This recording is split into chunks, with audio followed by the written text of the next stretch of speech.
Good morning. Good morning. You guys doing good this morning or what? Hey, we got a third of the way through yesterday's practice. Number 8 and 16 to go. So, the word of the day today is persistence. We got to continue to persist through and continue to get better. We can't just kind of go like this and start to level off. So today's I think a big hump day on a Thursday. Padded up. We'll have a couple live periods today. And then tomorrow we'll probably come out in what we call spiders, a little lighter gear, getting kind of ready for game day. And Saturday take to Heinz Field, weather permitting. So that's exciting. Then the other thing is the Chancellor's coming out today. So it's always a pleasure to have the boss, the big boss at the University of Pittsburgh here today. So with that, you guys got any questions?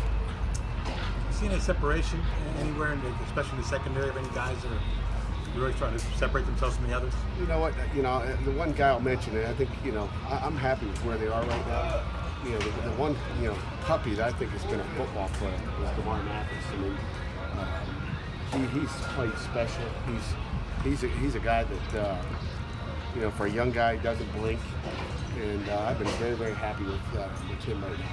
How about and Pinnock's been good too, but he really has for a freshman. I mean, he's stayed true and he's been good. How about from those the young safeties, especially the field safeties, Garner and Stalker? Do you call him Jay still or Jazzy? Yeah.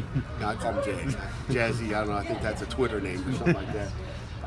But Jay's, it's been a back and forth battle. What's up, young man? How you doing back there? It's been a back and forth battle for those guys. I mean, Jay and Bryce done a nice job competing. And like I said, that depth chart keeps going like this, which is a good thing. That's what you want to see when there's competition. And both those guys are guys that are going to play a lot of football for us. Might be one of those or positions. I've been happy with the competition there, as well as in the boundary with Dennis Briggs and also Phil Campbell. Phil Campbell's had a nice camp so far. Have you tried Hodges inside yet? No, not yet. Not yet. Will you? If you want me to, you will. I don't care. I mean, you're the boss. He can play a lot of things. He's played here. He's been here a couple of days, so kind of lock him in. It's all too.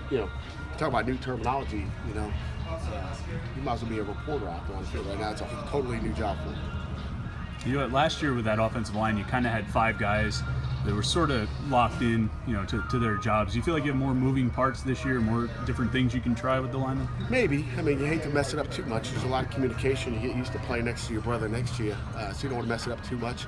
But what I'd like to do is get more guys reps out there. I'd like to have more game reps. I'd like to be able to play more guys. And we'll see. We got another 16 good practices ready to find out who is that guy that could sub in and give someone a blow. You touched on something Tuesday, Pat. Why was it so important for you to get your guys off on campus and just down the street here from a logistical standpoint? Why was it so important for you? I think it's always important to get them all together, number one. So whether it's a dorm, we're going to be all together. We weren't going to be on our own. Hey, I live in this apartment, I live over here, and be in separate places. But to be able to be in that facility there. Like I said, the Chancellor and the AD got that done, and it's important because it's convenience, and I think everything's about convenience.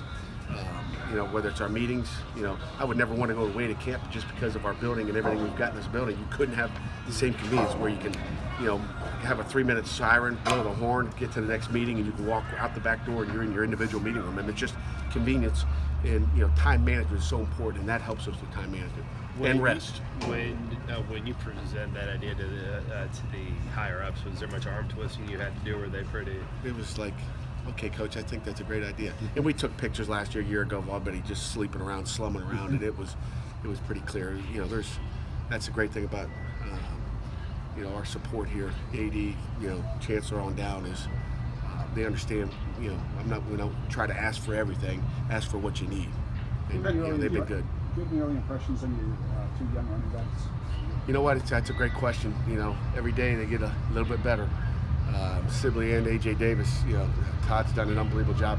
They got a little wiggle to them, and every day they kind of slip. Everybody's got a little different technique, and we're still getting them to hold on to the ball properly. Still trying to figure out pass protection, but running the ball, done some interesting things. So after 8 days, first couple of days you're like, they're just normal guys. Then after gate 6, 7, 8, you're going, maybe we got something here. They're learning every day. I think that train's telling me I got 19 seconds to go.